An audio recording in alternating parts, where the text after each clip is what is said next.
সাব্বির পরিষ্কার করো এটা। হ্যাঁ মিস, এখনই করছি।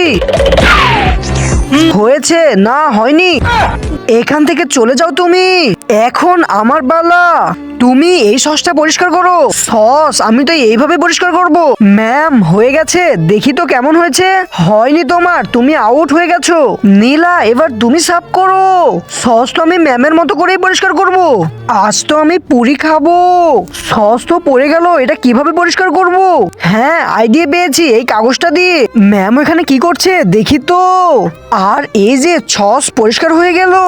আমি আইডিয়া পেয়ে গেছি। আমি তো ম্যামের মতো করেই পরিষ্কার করব। আপনি দুধ খেতে ভালোবাসেন নাকি মদ খেতে ভালোবাসেন? যদি দুধ খেতে ভালোবাসেন তাহলে ভিডিওটিতে লাইক করে চ্যানেলটি সাবস্ক্রাইব করে দিবেন। এই কাগজ আর কলমের সাহায্যে সসটা পরিষ্কার করব। এই তো প্রায় পরিষ্কার হয়ে গেল। ম্যাম এই দেখেন সস পরিষ্কার হয়ে গেছে। আরে বাহ মিম, এই নাও তোমার পুরস্কার। মিমের জন্য হলেও চ্যানেলটি সাবস্ক্রাইব করে ফেলো।